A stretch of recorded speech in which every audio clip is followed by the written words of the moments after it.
Well, I'm Chad. If I haven't had a chance to meet you yet, it's good to be with you. Glad that you're here today. You've picked a really good day to be here. If you're a guest with us, you're going to get kind of a glimpse into our family and some things that are going on with us this morning, which I think will be super helpful. Many of you know, we've kind of said this before, that once a year, we, folks on the content team, we'll basically kind of pull together all of our devotions from the previous year, things that we've heard from the Father. And we assume, though, we rate them on a scale 1 to 10, and the 8, 9s, and 10s, we assume are not just for us, but it's for the family. And so we go and we spend a couple of days retreating, and we just lay all of those out on big sticky pads, like all over this year we went down to Myrtle Beach, just all over the wall, and we just began praying, saying, Lord, what do you want to piece together for next year? What does the family need to hear from you this next year? And so we do that every year, and inevitably, there are some particular Sundays throughout the year where you're like, wow, like we had no idea, God, back in December, that you were going to give us this gift today. And today is one of those weeks. We've been traveling through Romans for, Lord, it feels like all of 2016, doesn't it? It's been like, we're on week 14 right now. We've been traveling through it a lot. Or maybe it's week 15. I have no idea. I just look at my PowerPoint, and I know the next week to go by. And today we're going to be in Romans chapter 12.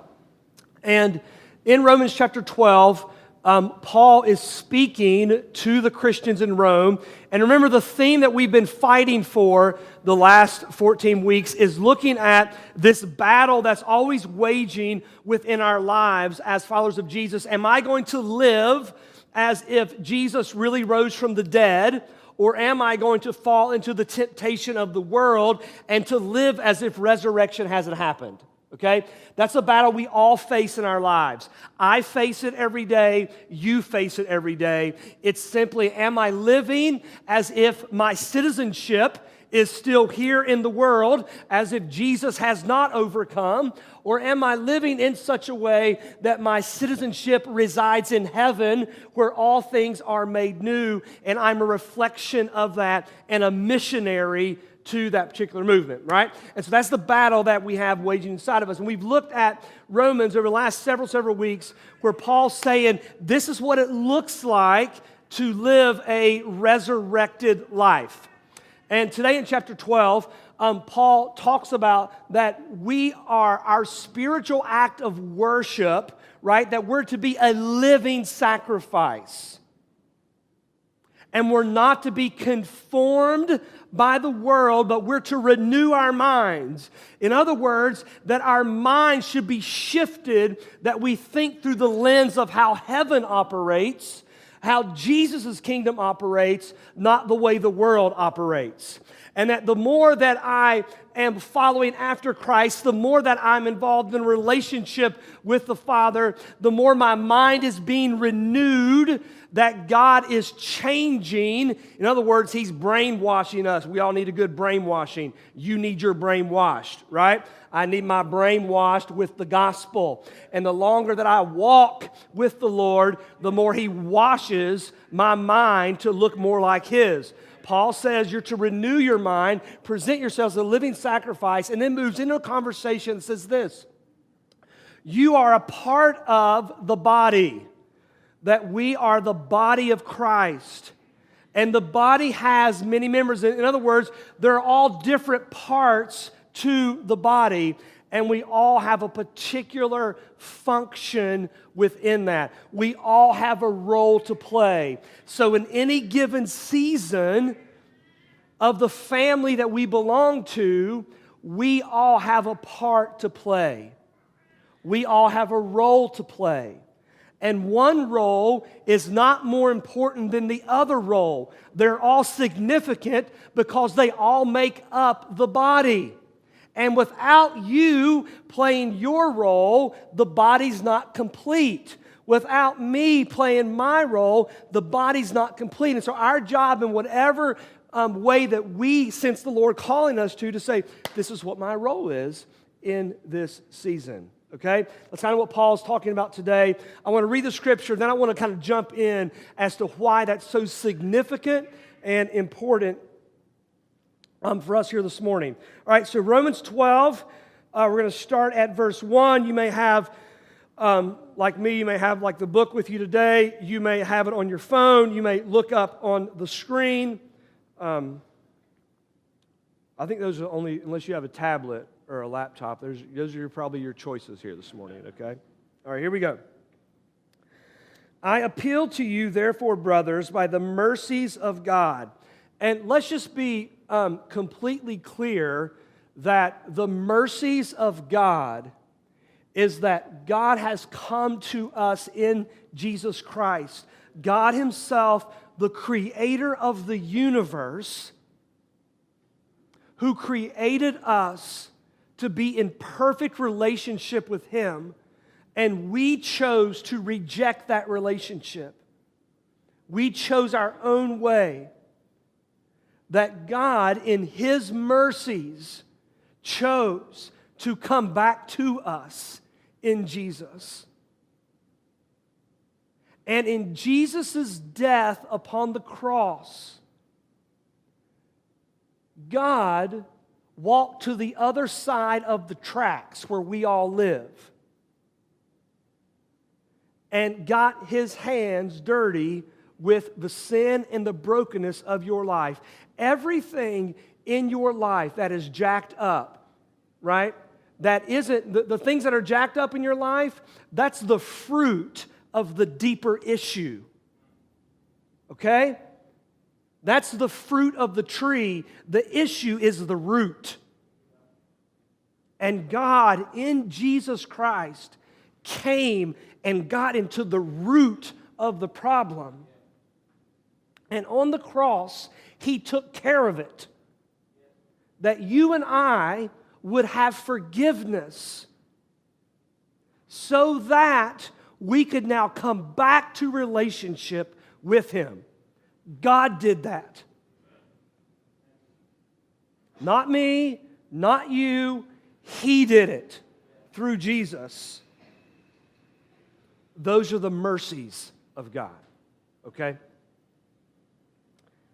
I appeal to you, brothers, by the mercies of God, by what God did for you in Jesus, what's Paul saying, to present your bodies as a living sacrifice, holy and acceptable to God, which is your spiritual worship. It's this, it's not that you present yourselves so that you can earn God's mercies. Do you see that? It's because of God's mercies, now you can present yourself.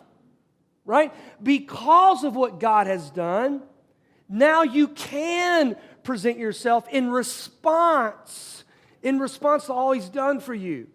So the story that Jesus tells where He talks about the one who is forgiven much is the one who loves much. The more you understand, let me say it this way, let me not project my mess on you, okay? The more that I understand the filth and disgust and the brokenness of the sin of my life, the more I'm able to receive the gift of forgiveness in Jesus. The more I have a right understanding of how jacked up I truly am, the more I'm compelled to present myself as a living sacrifice that is holy and pleasing to the Lord. I lost my spot. Here we go. Do not be conformed to this world, but be transformed by the renewal of your mind, that by testing you may discern what is the will of God, what is good and acceptable and perfect. So now that I'm in relationship with the Father because of His mercies, not mine, and the more that I present myself as a living sacrifice to Him, the more that I'm able to pursue a relationship with Him. And the more that I pursue a relationship with the Father, the result of that is the more my mind is renewed. And the more that my mind is renewed, the more I'm able to know what God's will is. You cannot know what God's will is in your life if your mind is not being renewed by the one that is His will. Does that make sense? And that only happens if you present yourself as a holy and living sacrifice, which I think is only possible if you know the depths of the sin of your life, which has been taken care of by the mercies of God. You see how Paul's kind of deducting this as he's talking about it? All right. For by the grace given to me, I say to everyone among you, not to think of himself more highly than he ought to think, but to think with sober judgment, each according to the measure of faith that God has assigned. For as in one body we have many members, and the members do not all have the same function. So we, though many, are one body in Christ, and individually members one of another, having gifts that differ according to the grace given to us. So there's a grace that God's given you. There's something that God has given you as He's designed you and created you. There are things that you bring to the table that other people don't. And as we all bring the things to the table that God has given us, those graces, He forms the body. He forms the body. And so you need to celebrate you. So often in our world of competition, you look at somebody else and say, I wish I was like that. No, you're beautiful as you are because of who God has made you to be. And through Jesus, now God wants to uncover yourself. In other words, He doesn't want to get you naked, right? What He wants to do is He wants to take away the sin that has covered you up to get to the thing that He's designed in you. The image of God is upon your life. We know in Genesis, He creates us in His image. God's image is on you. It's imprinted on you. It's just the sin of my life, the sin of your life covers that up. Well, it's through God's grace as He's renewing our mind that we begin to live into who we are. And who you are is a beautiful creation of God. You bring something to the table that's so important. Having the gifts according to the grace given to us, let us use them. Let us use them. Don't bury your talent in the ground, right? What God's given you, He's given you to steward, to invest it. Don't go buried in the ground, right? Go and invest it. If it's prophecy in proportion to our faith, if service and serving, the one who teaches in his teaching, the one who exhorts in his exhortation, the one who contributes in generosity, the one who leads with zeal, and the one who does acts of mercy with cheerfulness. Paul just kind of unpacks a few of those. Okay. So, why is that so important for us today? Well, one of the things that we're always doing is trying to ask the question, Lord, are you speaking something to us? We're always just, I am, along with other leadership, always asking, Lord, is there something that you're doing that's different in the midst of a particular season? And it's just become apparent to us in the last probably 3 to 4 weeks by a number of different conversations that the Lord is inviting us as a family into a season to come alongside in a communal, organized effort to battle and fight with Matt, Pastor Matt, and Robin in his fight with cancer. And I'm going to unpack all of that for us today. But it's just become very apparent from what's going on with him right now and things that are on the horizon. I'll unpack it, as well as the spiritual temperature of many of you that have come and said, are we doing all that we need to be doing? Right? Just beginning to ask some of those questions, which is nothing more than something's grabbing our attention.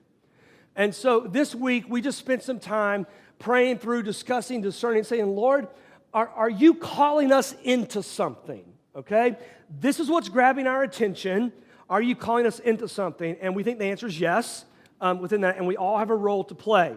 So let me just kind of unpack for us what's really grabbing our attention, okay? What's grabbing our attention? What's grabbing our attention is Matt's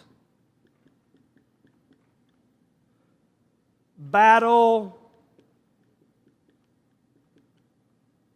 with cancer.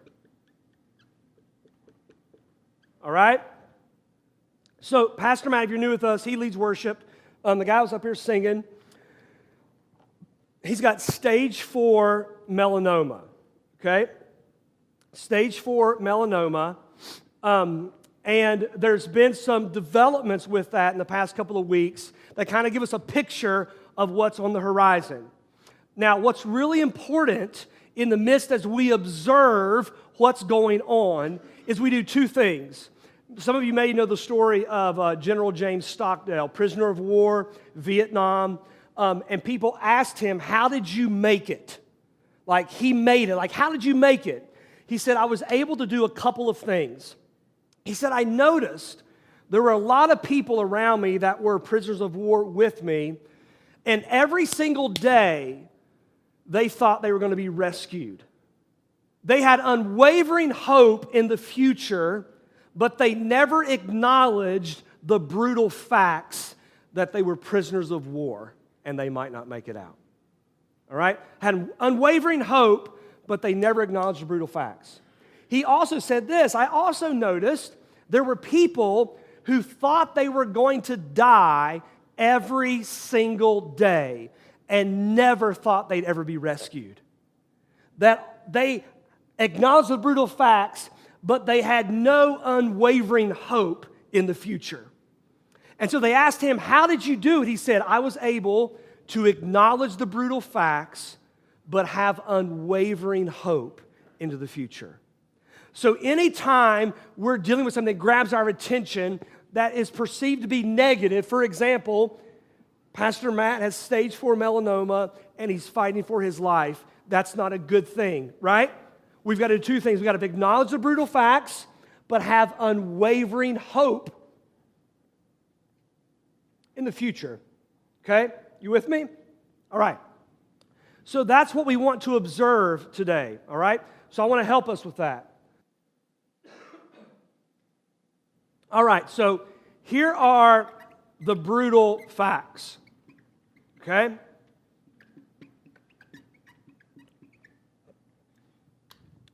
The brutal facts are, without any treatment at all right? Without any treatment at all, the doctors give Matt 8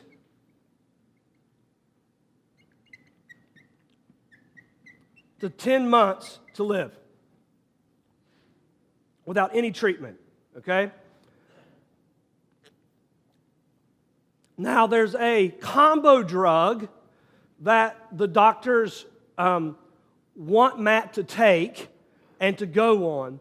The combo drug is super toxic, like very toxic, to the point that they said, look, there's a good chance that you could be hospitalized like multiple times during the treatment.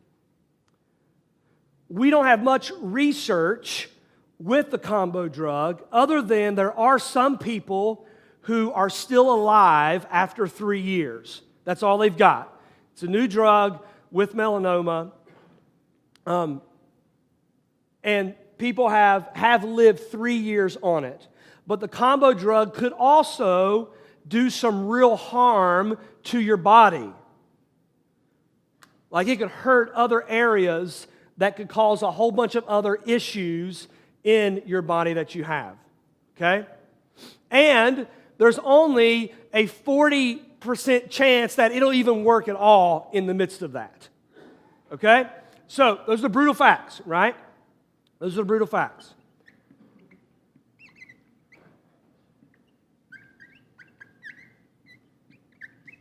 Combo drug, 3 years, maybe more, maybe less, we don't know. Those are the brutal facts of where we are, okay? Of where we are.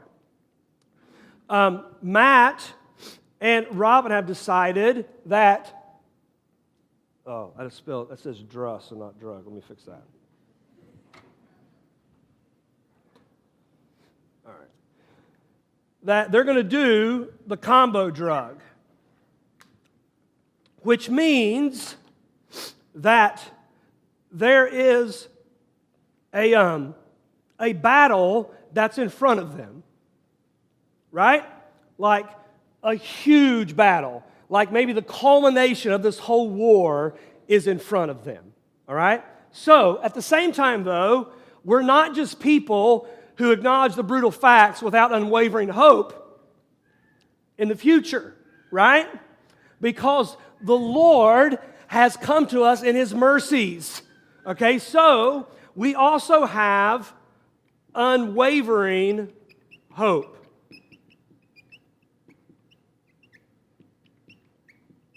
All right. And what's the unwavering hope that we have?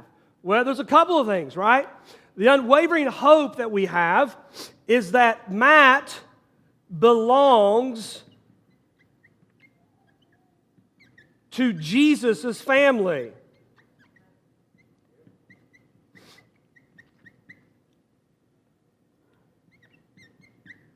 And we know that in heaven, there is no cancer, so in Jesus, we have healing, right? In heaven, there is no anxiety, so in Jesus, I have peace. In heaven, there is no chaos, so in Jesus, I find order. You see what I'm saying? Like, that's where Matt belongs. That's the family that he belongs to, all right? That he belongs to. And Matt and Robin are not alone. They're a part of this family, which means they don't have to walk in any of this alone, which all of us who belong to heaven, Jesus says to the disciples, Matthew 28, I now give you all the authority that's been given to me. Now you go and do the same things that I did. And so we, as Jesus people, with unwavering hope, step into faith to do the things that Jesus did. Which means that we hang on and fight for and pray and believe in God's healing touch in Matt's life until one of three things happen. He gets healed, he goes to be with Jesus, or Jesus comes down here in final victory and we all are made new. Okay? That's what we're committed to as His family to pursuing. So we have unwavering hope that Jesus is not confined to the diagnosis at Duke, while at the same time we acknowledge the brutal facts of where He is. Do you see what I'm saying? Does that make sense? Those are the things that we have to hold on to as a family. So this is the observation. This is where we are. Now, this is where we all come into play. I've been doing this enough, this little walk with the Lord long enough to know that it's good not to react when something big comes up. You don't react and take matters into your own hands. What you have to do is you have to wait for a word from the Lord. And all of this is an invitation for us as a family to hear a word from the Lord about how to proceed. And every single one of us has a role to play in the midst of this. Okay? So, if you haven't been with us, we have somewhat of a discipleship journey here at Crossroads. And let me just put this up here. I think it'll be helpful. All right? That's a road sign, okay? And so we have spiritual parents, people who are investing their lives into others. We have those who are being invested into, sons and daughters. We have those who are part of the family. That would be like a member of the church. They've entered into covenant with us. And then we have friends, people who participate in Crossroads. They just haven't made that covenant commitment yet to be a part of the family, but they participate. And then we have guests who, one, come, they haven't started participating yet, or maybe be here for the first time. So you fit into any one of those categories. So you're a guest, a friend, family, son or daughter, spiritual parent, and not one's better than the other. It's just where you are in the room, okay? So when it comes to what I'm getting ready to talk about, inviting you into a time of reflection and your role, if you are a friend or a guest, right? What I'm getting ready to say is optional. We'd love for you to join us in this. We'd love for you to join us. The more, the merrier. There's always a seat at the table, okay? Always a seat at the table. Now, if, however, you are a spiritual parent, son or daughter, part of the family, this is required.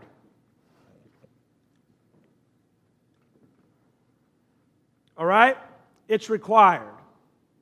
And if you're not able to, it might be worth having a conversation about whether or not you're called to this family. Okay? Here's what we're asking you to do. We're just going to reflect, right? A season of reflection the next 3 weeks. The next 3 weeks. And what we want to ask you to do is, let's do this.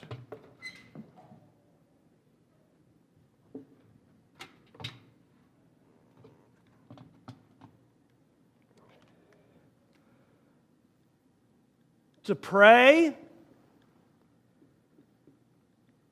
fast, and journal. Because we need to hear from the Father as to what and how we're supposed to fight this battle with Matt. So what we'd ask you to do is you would have time, daily time, to pray. And what does that mean? It just means you saying, Lord, how do you want us to fight with Matt? Is that an easy enough question? Lord, what do we need to do? Tell us what our church needs to do to come alongside Matt and Robin. Okay, does that make sense? You just ask that question. Now, if you decide that you want to do that for 45 minutes, you do it 45 minutes. If you want to do that for 5 minutes, you do it for 5 minutes. We're not telling you at all how long or how or when you should do that. We're just saying, together as a family, we need you. We need you and what you bring to the table to ask the Lord, what do you want us to do? Okay? All right? The next one is fast. All right? This can happen in a number of different ways. We're going to have something on the website that you can access that will help you. We would suggest picking 1 day a week. If you're going to fast from food and drink, you could do that from sundown to the next sundown, like 6 to 6, right?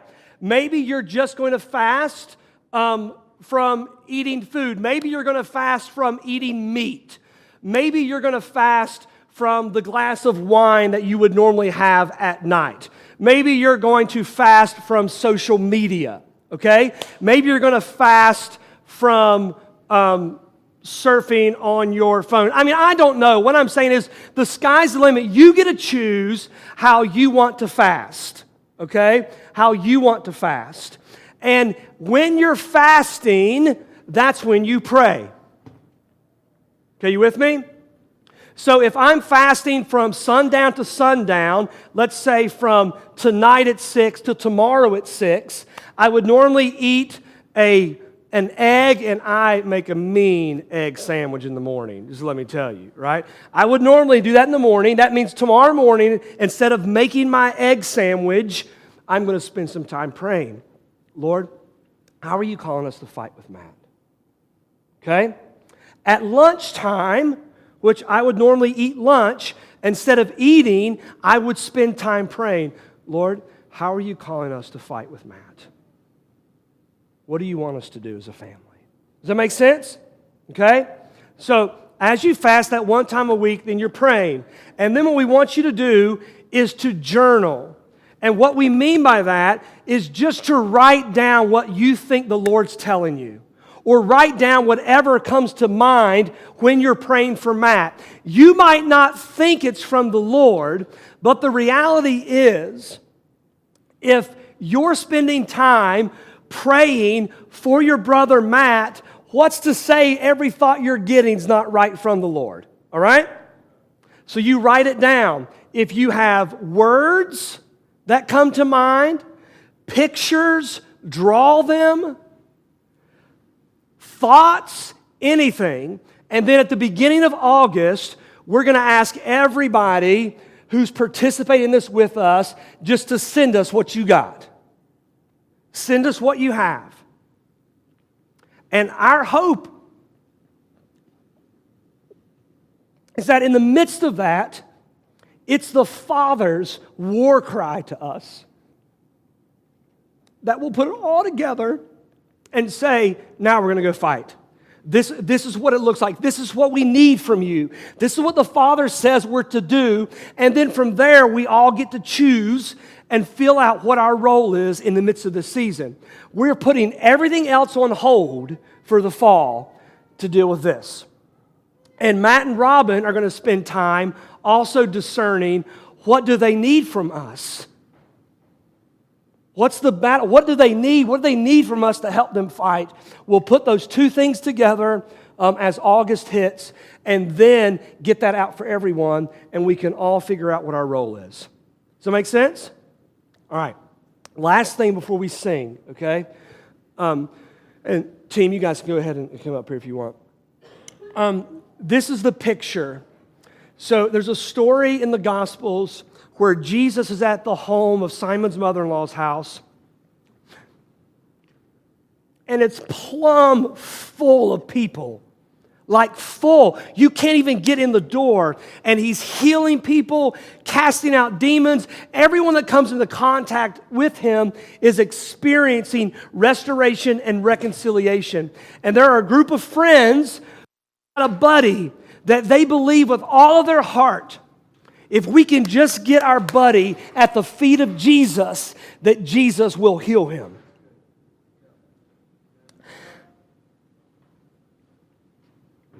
And they actually climb up on the roof and like break the roof apart. I'm guessing that's what you would do with the roof. And they lower their friend on the mat to the feet of Jesus. Sometimes in our lives, it's important to be the person on the mat, and other times it's important to be the one lowering our friends on the mat. No pun intended. And what we're doing is we are the friends that are going, our hope is this: we want to grab Jesus' attention, right? When they lowered their friend on the mat and grabbed Jesus' attention, the one on the mat became the one he was focused on in that moment. And we want together to pull everything that we're hearing from the Lord to grab Jesus' attention, that there might be healing and forgiveness spoken over Matt. And we would hold on to that hope, okay? That's what we're inviting you into. So before we take any action, we're going to reflect next 3 weeks: prayer, fasting, journaling. Good?